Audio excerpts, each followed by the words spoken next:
explosion nearly knocked them off their feet, and the resulting blast had blown away the remaining rock structures around them. The wind and explosion finally faded away as a massive column of black smoke rose from below. Mira's Satan soul. Sea tree form vanished along with the rest of her magic, leaving her body battered and bruised, her vision blurring with each passing instant, her arms scorched and singed, and she strained to stand upright. She didn't have any magic left, but she didn't waver. While Mira struggled to catch her breath inside the smoke, a figure slowly emerged in front of the exhausted Strauss girl. His clothes burned away and there was clear damage from the previous attack all over his entire body. He was panting and it didn't look like he had much left to fight with. He could, however, move. She'd be down for the count if he struck her, and she'd probably go down if he nudged her. Mira gazed up at him with weary eyes. "See, come on. It's your win." Naruto clenched his hands and stood there for a while, contemplating his decision to strike the fatigued girl down and terminate the exam, but he just couldn't. Mirajan lost her balance and fell forward, but Naruto caught her before she hit the ground and pulled her into a more comfortable position. Just then, they both heard a soft thump against the dirt and turned to see their short master approach them. Makarov sighed. "Okay, I think that's enough for today. I hereby call this year's S-class exam to an official close," he said as he stood by their side. Hunter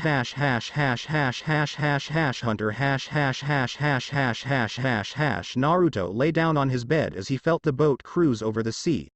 After the exam, the entire group of fairies had made their way onto the boat. They hadn't even learned the outcome. Makarov had promised to make the news when they returned to the guild. They had finished the exam by sundown yesterday and had been traveling on the boat all night. They would arrive at the port within an hour and be back in Fairy Tail before nightfall. Naruto was bandaged up and brought back to his room, where he immediately fell on his bed and drifted off into blissful sleep, his body aching like hell from brawling with Mira and using so many storm steps continuously. Naruto had only woken up about an hour ago and now he was just lying there resting. Knock. The whiskered man sat up on his bed when he heard a tap at his door. He hadn't seen Urza or Gigi all day. He declared, "It's open." The wooden door creaked open, and on the opposite side stood Mirajan, with bandages covering most of her body and a little scowl directed towards the resting blonde, nodded and said, "Hey. Hey."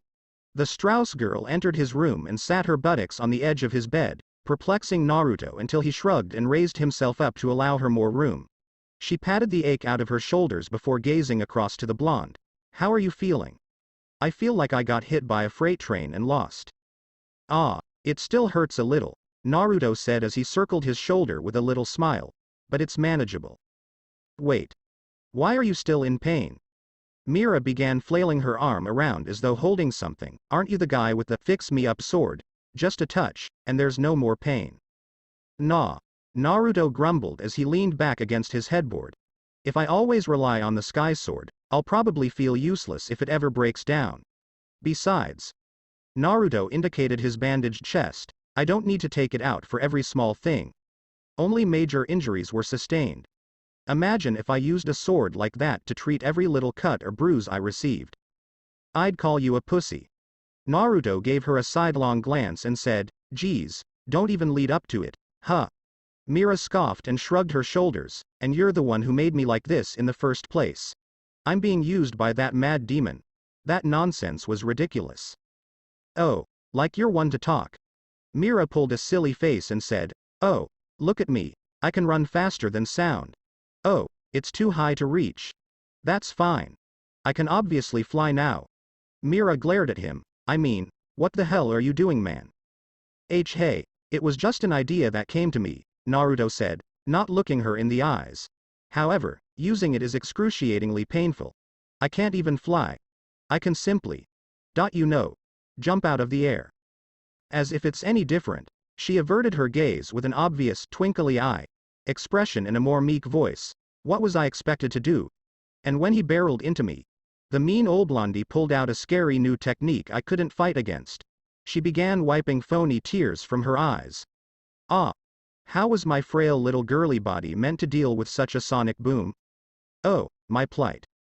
After she finished her little performance, Naruto gave her a flat look and raised an eyebrow. You know, when I use Void Storm Step, I don't actually go nearly as fast as when I'm on the ground. Nothing to get started on. So you have no justification to complain in that manner. He chose to highlight that aspect of her painful speech because he didn't want to bring up the obvious glaring point she brought up. Weak body. Bitch transformed into a demon. And she hit fucking hard. He should be the one crying. Excuses.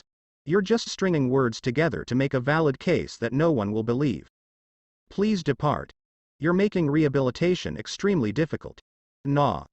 Not yet, Mira said as she embraced her gruff attitude once again, crossing her knees and saying, I feel comfortable.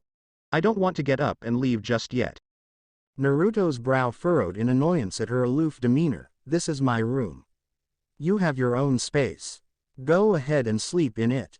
Mira simply sighed and nodded, saying, okay, Grumpy, I understand.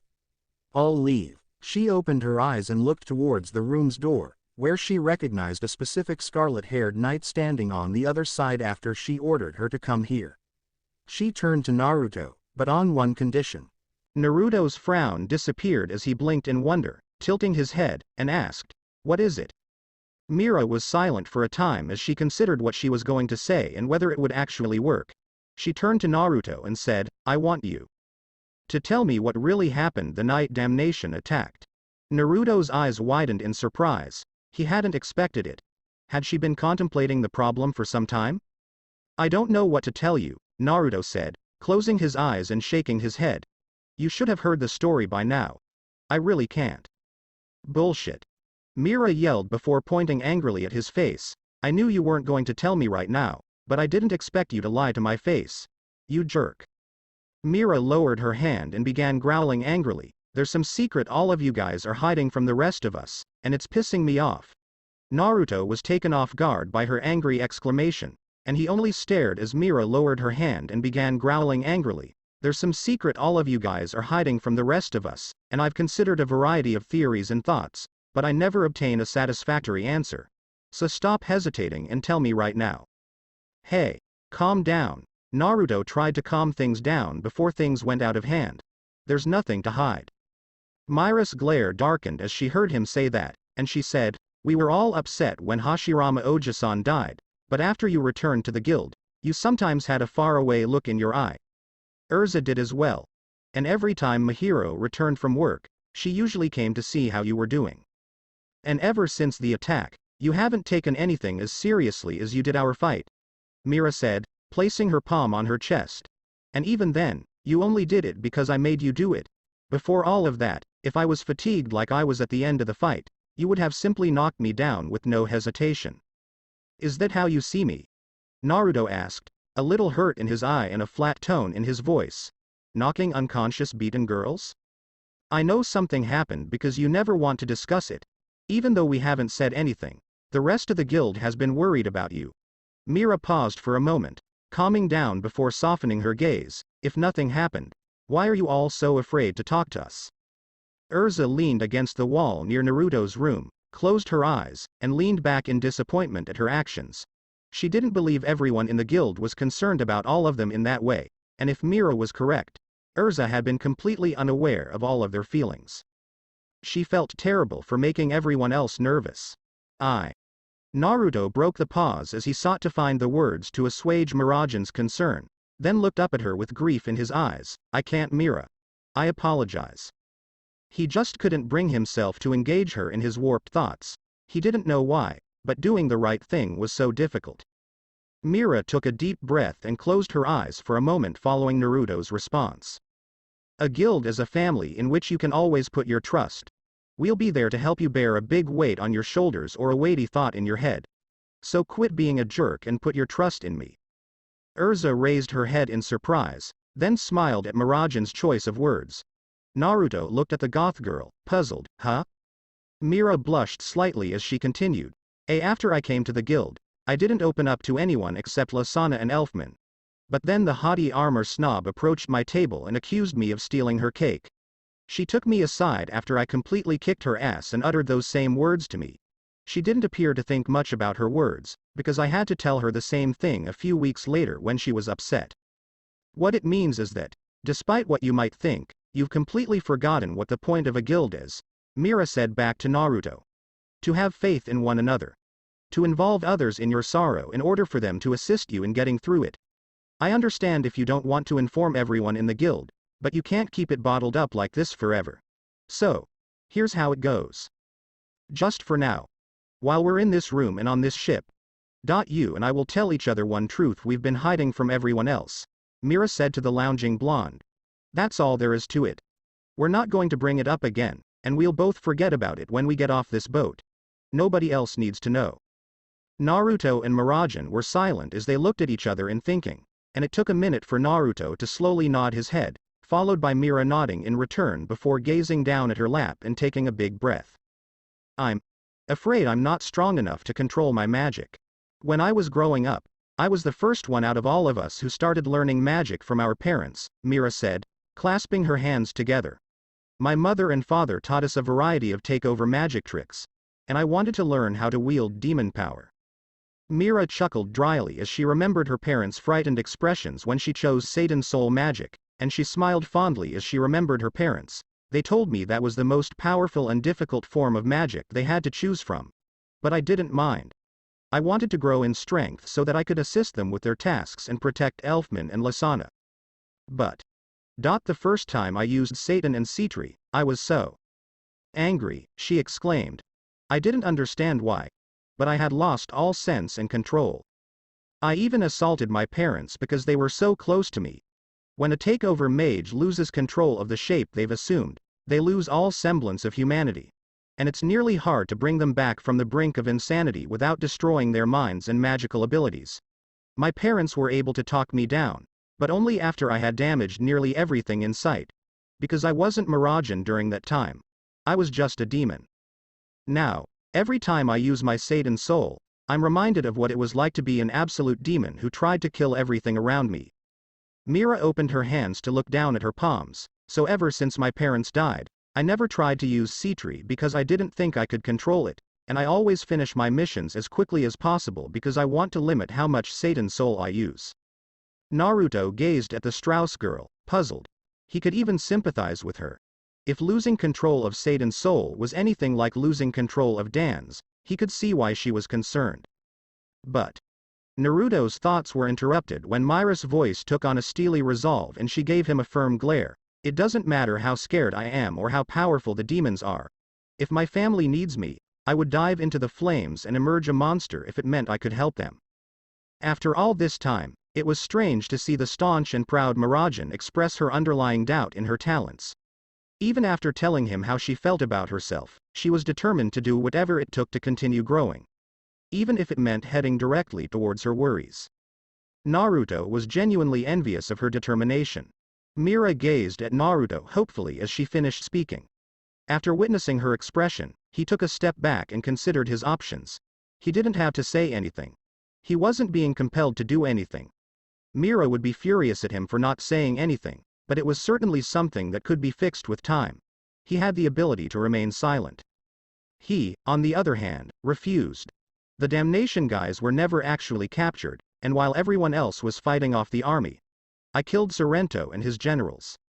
Mira was taken aback, to say the least. They were completely wrong about torture. Hashi-G was killed saving my life from those guys, and when I woke up, I was just so angry that I didn't even try to stop myself. I got beaten, cut up, broken, bloody, and I didn't care. All I wanted was to make those fuckers pay. And I did. Naruto groaned as he gazed out the port side window at the waves pounding against the boat. After it was all done, I was actually thinking that I was going to be kicked out of the guild. I thought I deserved it. I couldn't bear the idea of coming back to the guild after what I had done.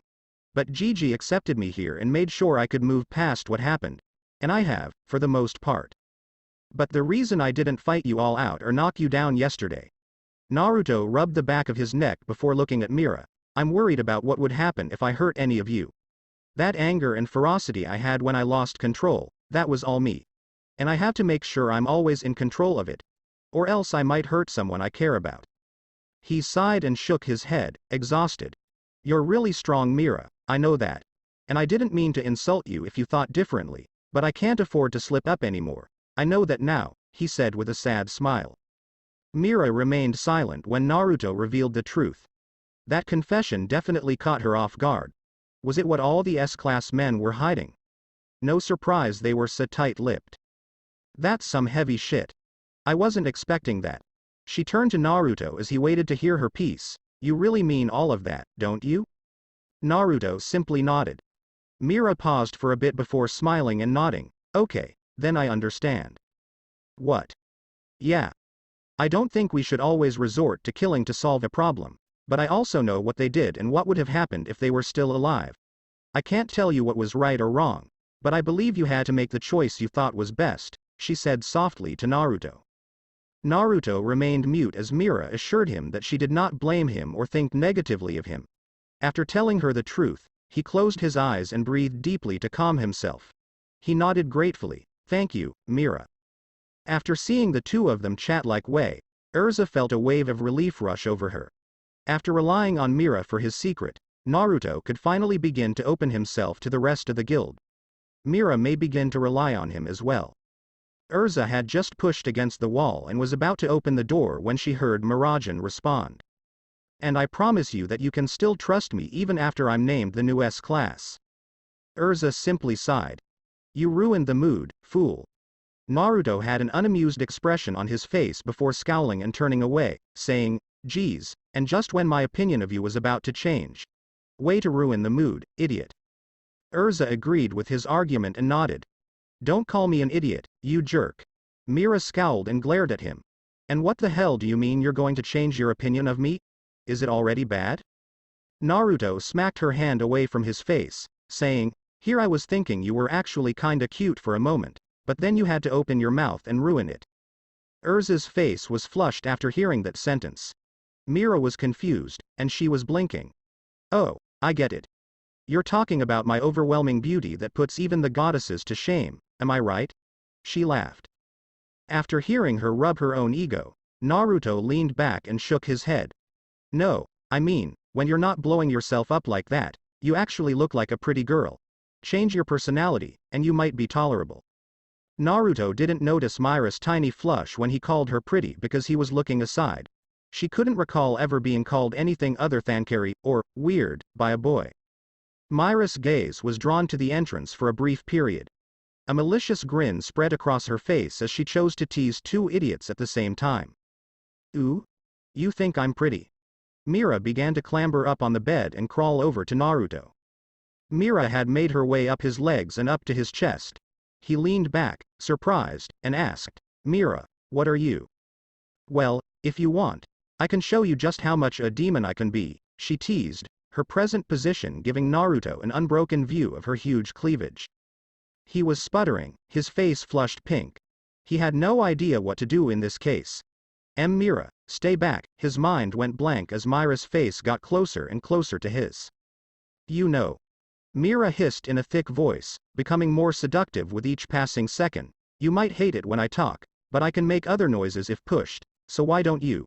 And I slam the door flung open with such force that the wall behind it cracked. The two wizards turned to see the red-headed S-class standing in the doorway, an unamused expression on her face. Urza. It's not what you think. Mira was. Naruto gazed at her, surprised. Pervert. Mira quipped as she smiled knowingly at Urza. Naughty girl Urza. Watching us have fun like a dumb animal. Us civilized people with brains call that being a peeping Tom. What the hell are you talking about? You just started crawling up me and... Mira leaned in and kissed him on the cheek before he could finish his statement. Naruto was dumbfounded when Urza scowled angrily at the takeover mage. Mira jumped from the bed and waved farewell to Naruto, saying, "See ya, blondie. Our little talk was fun. Let's do it again sometime." Mira gave Urza a brief wink with her tongue sticking out of her mouth as she walked by. Mirajan left the two wizards alone in the chamber before Urza turned to face Naruto. We weren't. I don't know what was happening. He shook his head. Urza simply took a big breath and strolled over to his bedside, holding a medkit. Shut up, moron. It's time to change your bandages anyway, she said as she sat on his bed. Naruto began to draw up his clothes in order to undo the old bandages for his best friend to change. Urza, you aren't mad, right? He asked, his face filled with worry. Of course not, Urza said as she took the bandages off the roll and began wrapping them around Naruto's body. Why would I be mad? I don't know. It just seemed like you were mad at all. Naruto let out a blood-curdling scream as Urza prematurely tightened the bandages and wrapped Naruto's arm in a twisted manner around his neck. Urza. Too tight. It's too tight. Ow ow ow ow ow. Urza had no idea what was wrong with him. It was generally known that bandages should be applied tightly to the damaged area. She had no idea why he believed she was doing it incorrectly, or why he was foaming at the mouth as he exhaled a last constricted breath. Hash hash hash hash hash hash hash hash hunter hash hash hash hash hash hash hash hash. El Lolo. Close. You're almost there, exclaimed the attractive man as he encouraged the little youngster. It's Loke. Loke. Come on. Lolo. The new fairy tale member let out a deep sigh of defeat. Well, I guess it's a little much to ask a 2-year-old to get it right away, he said weakly. Me next. Me next. Say Natsu. Natsu. Natsu shoved Loke out of the way and dropped his face to the tiny girl's level where she sat on top of the table. Na Nana. Koyuki struggled for a time as she tried to construct the correct syllables.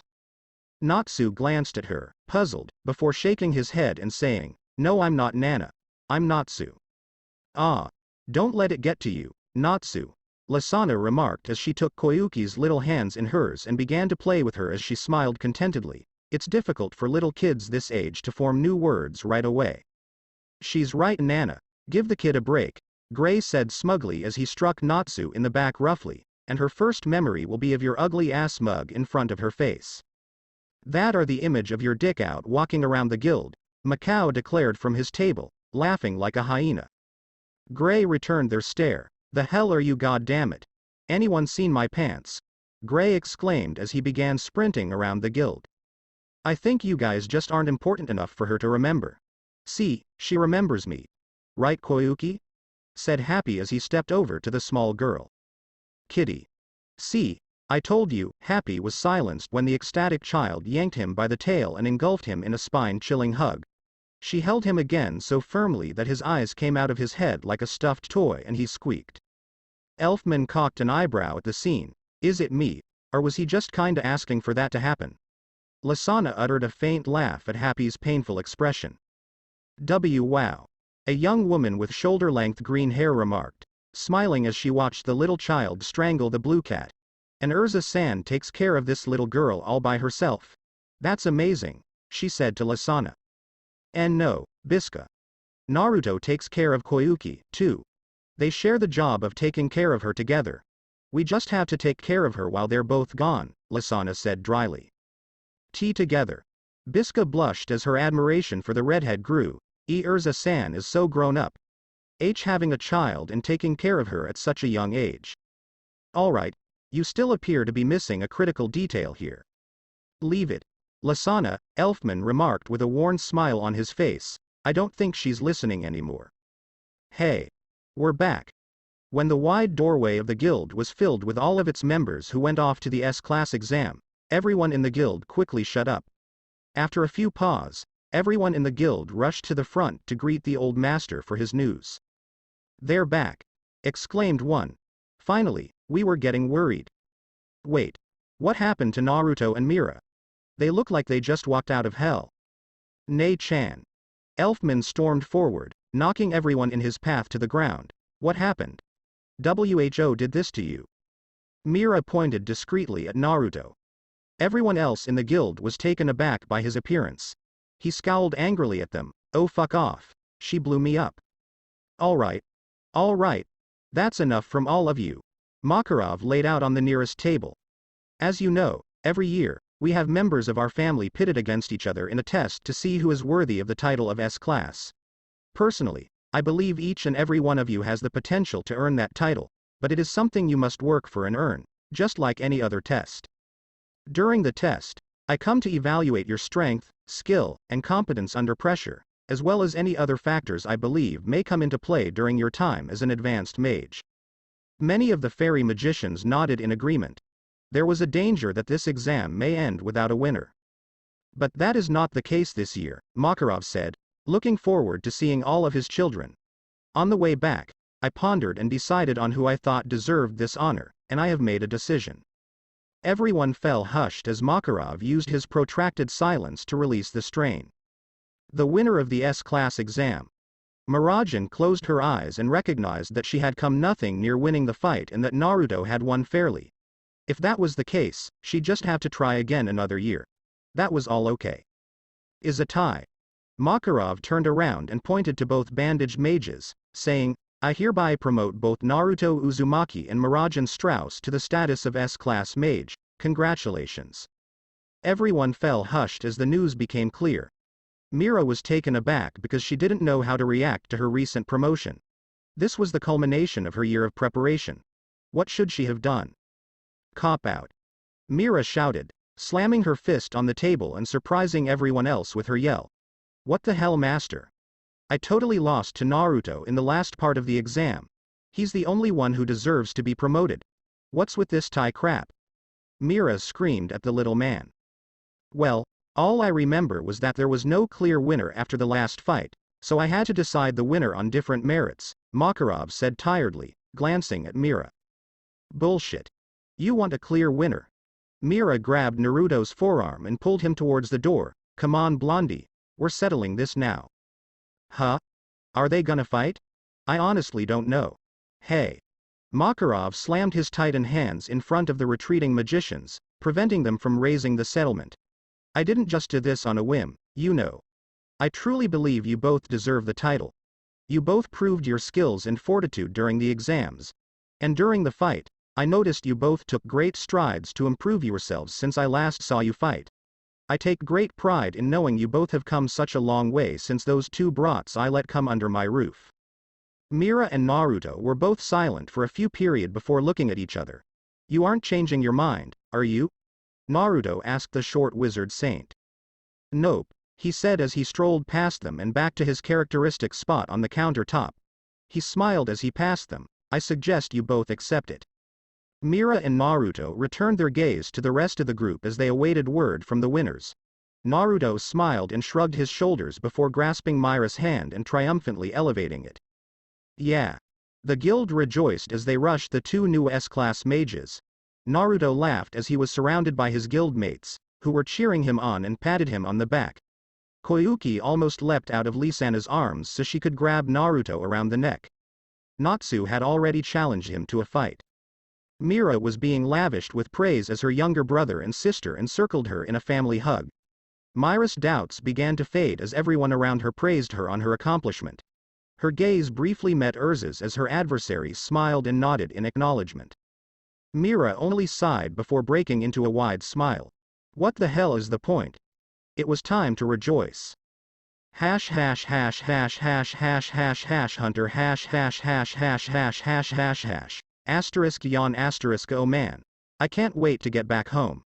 Naruto exclaimed as he stretched out his hurting body while walking home with Urza a few feet ahead of him. It was almost midnight, and everyone in the guild had been partying hard.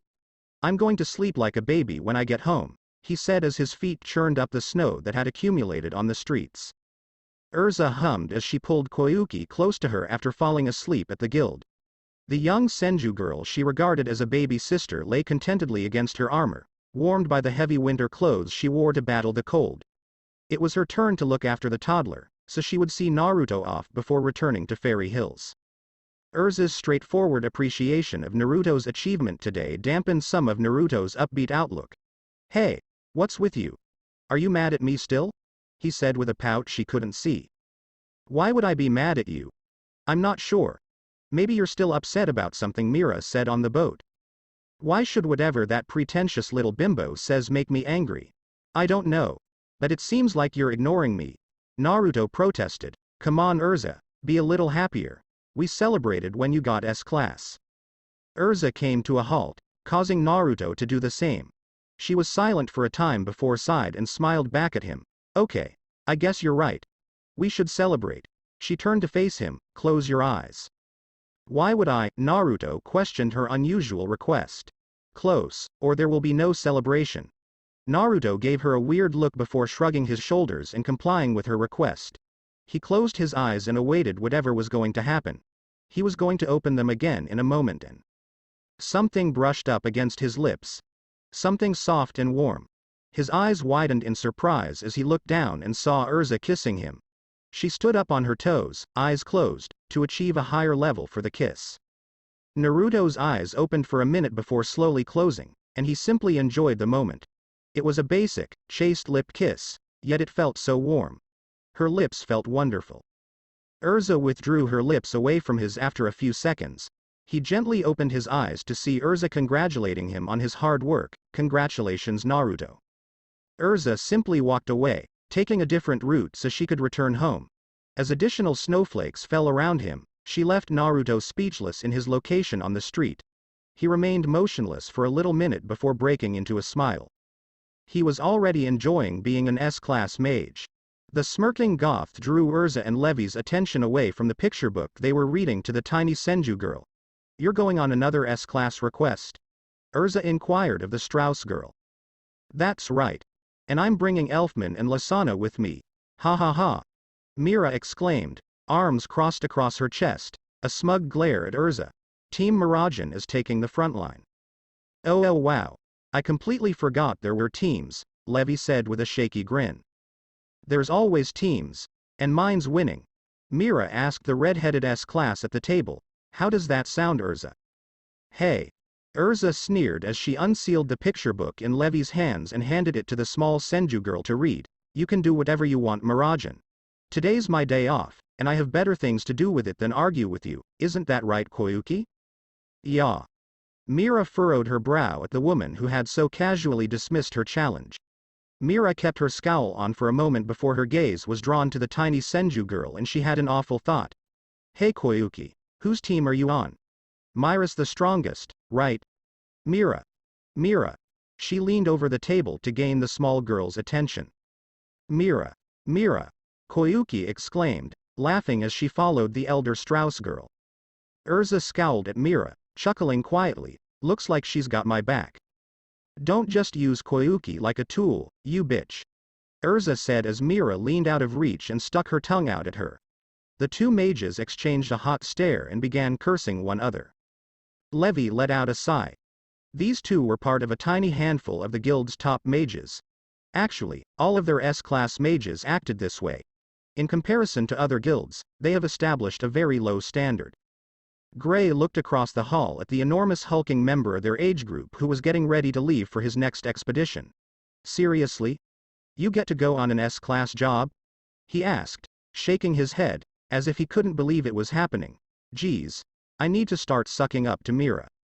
You can't just expect to earn the right for a job like that by sucking up, Elfman crossed his arms and firmly scowled at the ivory-haired ice mage. Only real men can head into the dark unknown like this without any fear. Peeved. Maybe a dead man. Kana deadpanned before taking a sip of the vodka in her mug. She savored the flavor before turning to face her companion and saying, "Don't get yourself killed, man. One wrong move and Mira might not be able to save you." "She doesn't need to save me. A true man can take care of himself," Elfman exclaimed, his confidence and fiery energy clear in his voice. When his macho soul was flaming so fiercely, the two quieter members of the guild couldn't bring themselves to dispute with him. "Elfman!" exclaimed the tall Strauss brother, returning to find his older sister calling him over. "Come on, it's time to go. We need to pick up Lasana before we leave," she pointed with her hand. "Oh Sue!" screamed the masculine takeover mage as he ran out of the guild hall, anticipating their first S-class task as a family. Mira waved goodbye to a couple of their guildmates before following her brother. They only had to pick up the youngest sister to be on their way. Wait. What happened to Lasana?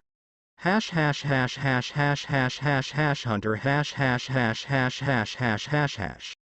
The Strauss family's youngest sibling was blissfully walking on the perimeter of Southgate Park when she felt a warm breeze blow over her. She reopened her eyes and turned to face the large tree in the center of the park. And at the particular couple who sat at its heart. She smiled softly as she began to make her way down the hill and over to their location. She could hear the last of their dispute heating up as she approached closer. "It was my fish. Mine. You had no right to eat it," Happy shouted, tears welling up in the corners of his eyes. "I had every right to eat it. I paid for the damn thing," Natsu shouted back, a vein in his temple pulsing. For the past several hours, the two best friends had been arguing. And they were still working with the same zeal they had when they first started. "Do you know how much I wanted to eat it? It was sitting right there on the plate. Traitor. You suck, Natsu. Oh, please. You eat like 300 pounds of fish every day. And I enjoy every pound I eat." Happy's eyes welled up again, and he turned away, sobbing into his paws. "Wah. I've lost a friend for life." Peeved. Drama queen. Natsu spit venomously as he crossed his arms and moved away from the melodramatic cat. He wasn't going to try to repair the bridge if the small blue cat wasn't going to listen to him. "Geez. Are you two still fighting?" the dragon and cat asked, as their mutual white-haired friend walked over, giggling. "Can't you just kiss and make up?" She kneeled down between them, laughing as they both huffed and looked away from each other. "I would never kiss him, X2, shouted the two ex-best pals, pointing at each other before furiously turning away. "Seems like you two are still on the same wavelength." "Wah." Happy wailed, leaping into Lisana's grasp, his eyes welling up with tears. "Lisana. How could Natsu be so mean to me? I was saving that fish and he just took it. And he fried it too. That's the worst part. That's the worst part.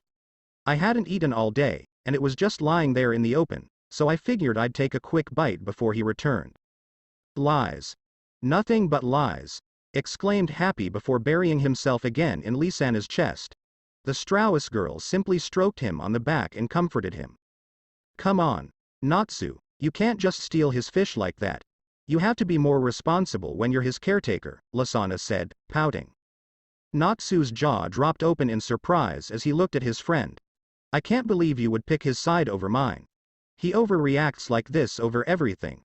Natsu sniffed and crossed his arms in annoyance at his lack of support. "I ain't got nobody on my side." "Oh come on Natsu, you know how sensitive Happy can be about his fish." Lasana chuckled as Natsu looked even more irritated with the two of them teaming up against him. "How would you feel if he ate some fire you had saved for later?" she asked, tilting her head. "I'd never let him eat my fire. That's my favorite, damn it." "Well, Happy." Lasana smiled before looking down at the blue cat. "If you want to get back at Natsu, you might have to eat some of his fire." I can't eat fire, Isana," Happy exclaimed, fear in his eyes. "Cats have very sensitive tongues and I'm sure I wouldn't like the taste," he added, a little proudly, "not to mention I'm pretty sure it would horribly burn my insides and cripple my sense of taste forever." "That's right, so don't even think about eating my fire." "Well, if that's the choice you've made, I guess all that's left for you two to do is forgive and make up." The two boys exchanged confused looks before glancing at each other. No, I don't think that's possible at this point, they say back to Lasana, shaking their head. Look, Lasana said seriously, placing Happy beside Natsu, you two are best friends, and best friends aren't allowed to be mad at each other for long. It's just impossible. Natsu and Happy mumbled and looked at each other from the corners of their eyes. Listen up. She grabbed their chins and forced them to look at her as she continued to try to make peace between them. I know how things work between you two. One of you does something to make the other one mad. Then you both pout, argue, insult each other, and try to ignore the other. Then you guys make a gesture of peace, you make up and become friends again. Rinse and repeat. Both Happy and Natsu had astonished expressions on their faces as sweat drops poured down their necks. She knows this way too well, Happy remarked dryly. Definitely. I know because you two can never stay mad at each other. That's the benefit of being best friends, she remarked with a smile as Natsu and Happy sought to dispute with her point. Look, I expect both of you to make up by the time I get back, she pulled herself to her feet. When you get back? Where are you going? The Dragon Slayer and Flying Cat said as they glanced up at her. I'm going on an S-class job with Mira and Elf Nichin. What? Natsu exclaimed, leaping to his feet and staring at her in disbelief. You're going on a S-class job with Mira and Elfman? No fair. I wanna come. Sorry, Natsu. The trio turned around to see Mirajan and Elfman standing a few meters distant. But it's just us this time. We're off to go prove the manliness of our family's power. Elfman cried again. But 2/3 of your group is girls. How can they be manly? Happy chuckled weakly. That's not fair. Natsu grumbled as he looked at Lasana. I want an S-class job as well.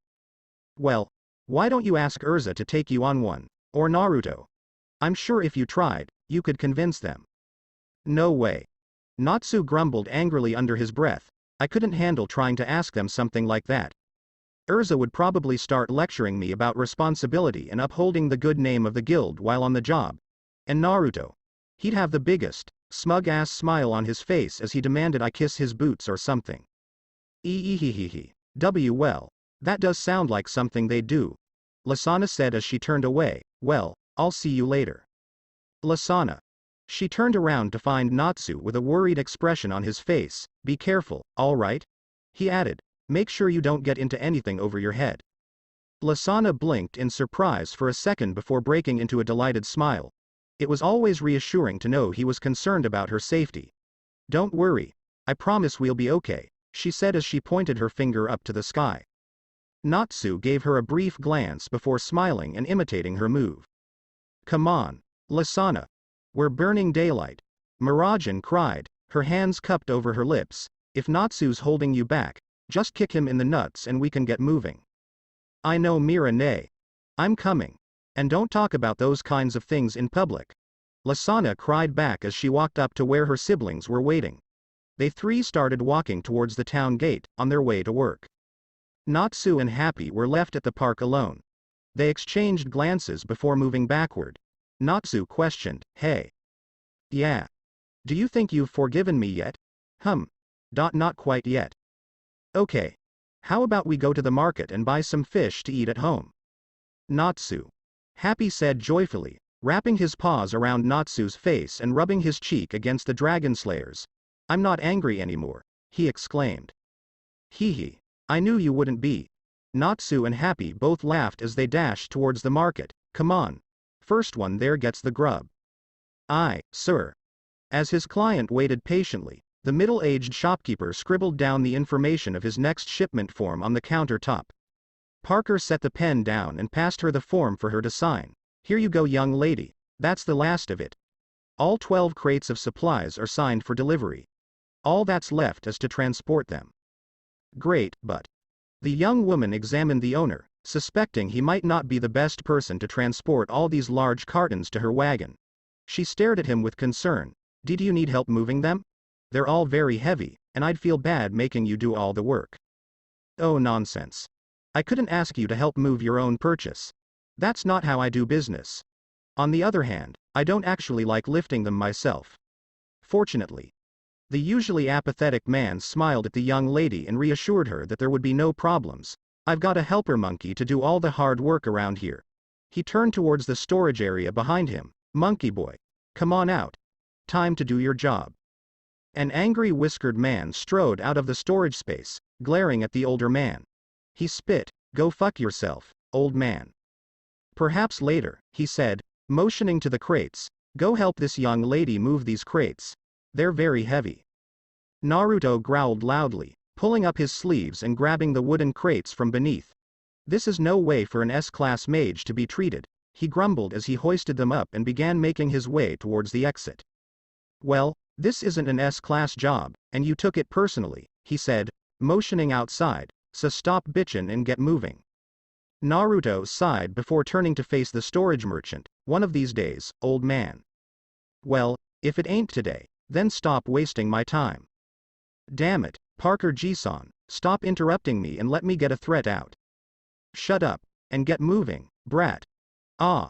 Naruto raced outside with the crate in hand, unable to speak with the store owner. The young business owner looked nervously between the merchant and the worker. You was that your son? She asked Parker. Parker scowled at her. What? No way is that stupid kid my son. He massaged the back of his neck. Nah, he's just some mage brat who took my request to work here. He always does. Oh, because you two appear to be quite close. Parker returned his gaze to the exit, where he watched Naruto reluctantly place the package on the wagon. He chuckled as he closed his eyes. If you say so. You're here for the S-class job, right? The old mayor asked from behind his desk. The one to take out the beast, correct? He asked the tiny group of magicians. That's right.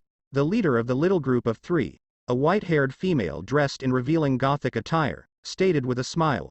You've got the Strauss siblings of fairy tale on your side today, sir, she grinned, tapping her fist against her breast. You couldn't ask for better luck than that. Yes, I do hope you'll be able to help us. The mayor took out a small handkerchief and wiped his brow nervously. That beast has been causing nothing but problems in town for months now. It eats the livestock, destroys our buildings. Our civilians have even been hospitalized if they travel too deeply into the forest. He clasped his hands and bowed his head towards the Strauss family. Please, stop that monster. Don't worry, sir. You can count on us, Lasana said to the town's mayor.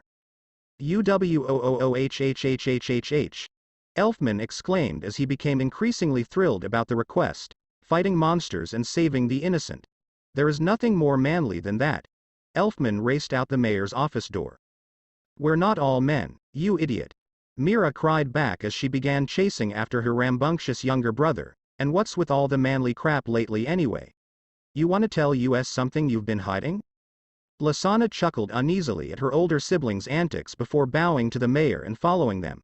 After leaving City Hall, they went to a small tavern in town to arrange their strategy for taking out the beast. All right, Mirajan remarked solemnly as she examined the map on their table. From what we've gathered around town, this is where the beast is nesting. Deep inside the cave formation. And we probably wouldn't be able to bring out the king of beasts by charging in, she said, pointing to the farthest point of the forest to the east. So what should we do? Elfman sat back in his chair, which creaked under his weight. Lasana paused for a bit before pointing to a narrow path between two rock formations. What about here? She asked her siblings. This place looks too small for the beast to move through. Yeah. So what?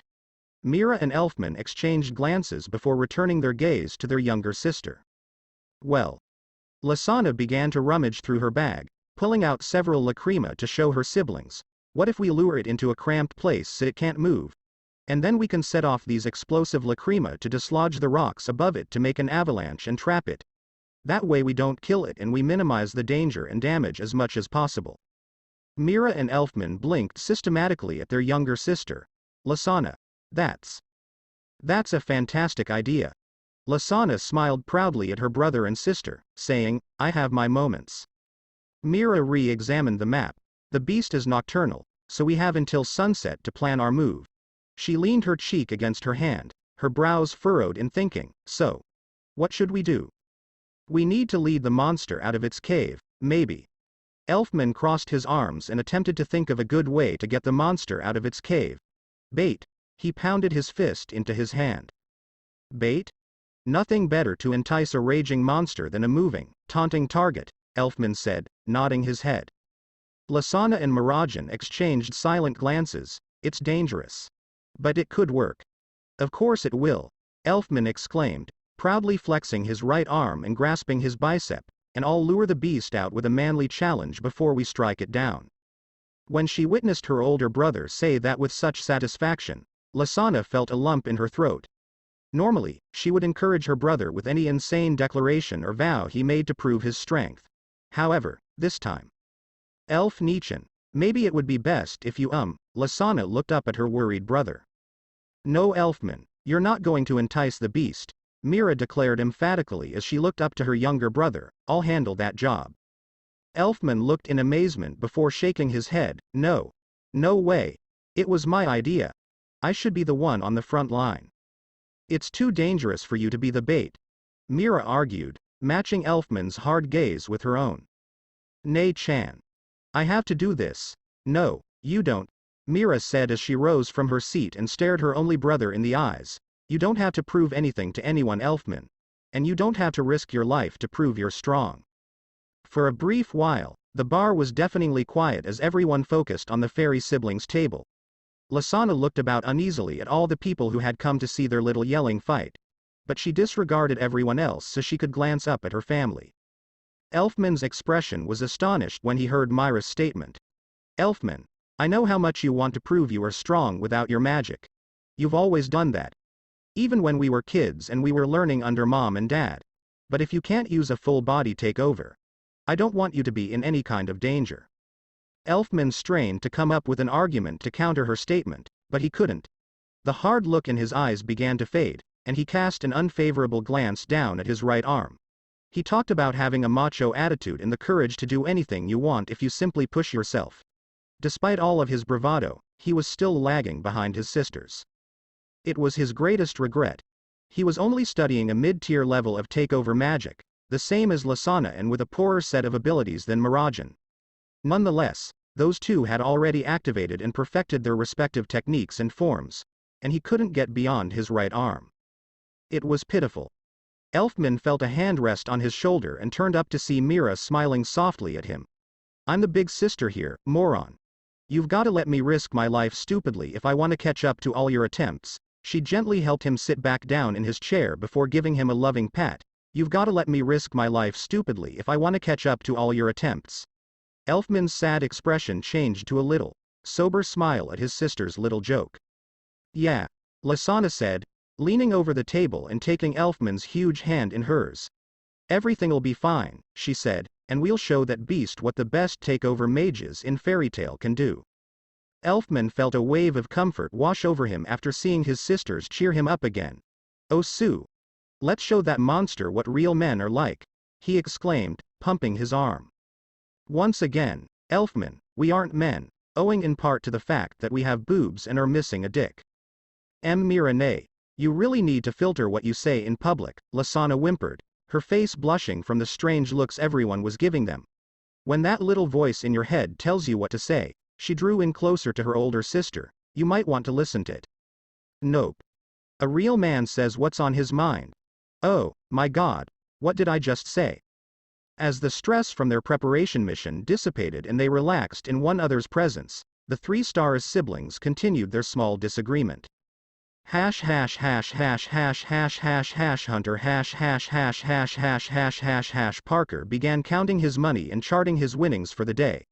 While he was doing his math, his phony employee entered the front area and picked up another carton to transport to the back storage place. I've only got a few more of these to go, and once I'm done, I think I'm gonna head back home, Naruto grunted as he scooped up the crate. Alright. Good work today, kid, Parker said as he began to arrange the papers back into one pile. You really put your back into it today. Enough to get some decent pay. Nope. Figures, Naruto regretfully shrugged before continuing with his job. He wasn't anticipating a raise, but it's a shame the old jerk shot him down so soon. While they were all working to close up business, Parker decided to strike up a conversation with the lad while he was carrying the merchandise.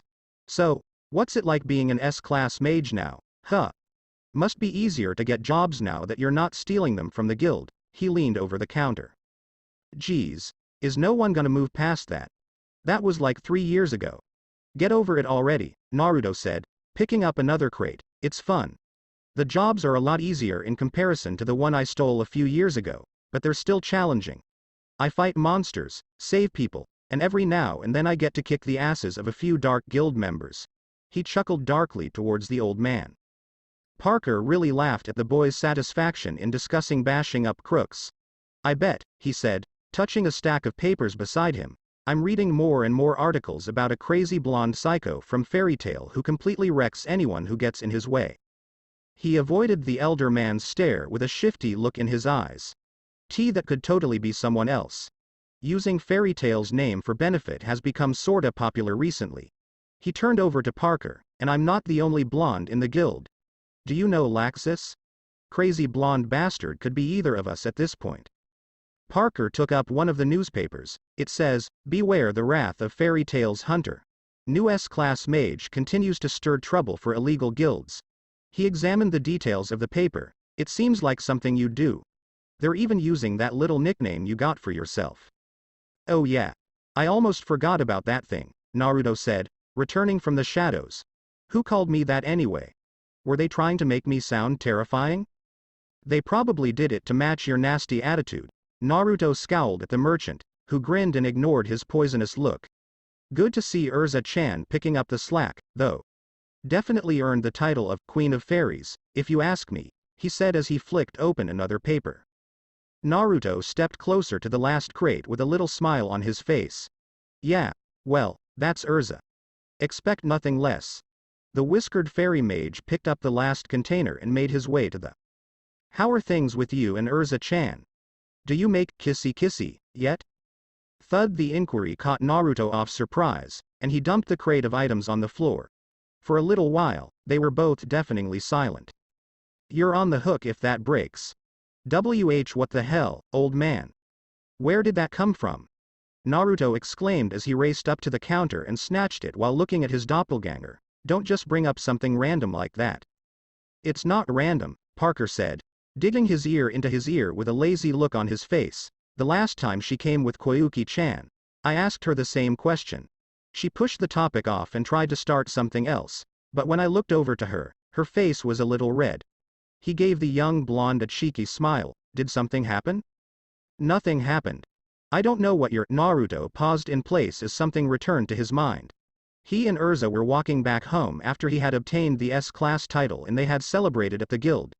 Then she ordered them come to a halt in the middle of the street and Naruto's cheeks flushed before he turned away and tried to hide it from the old man's mockery.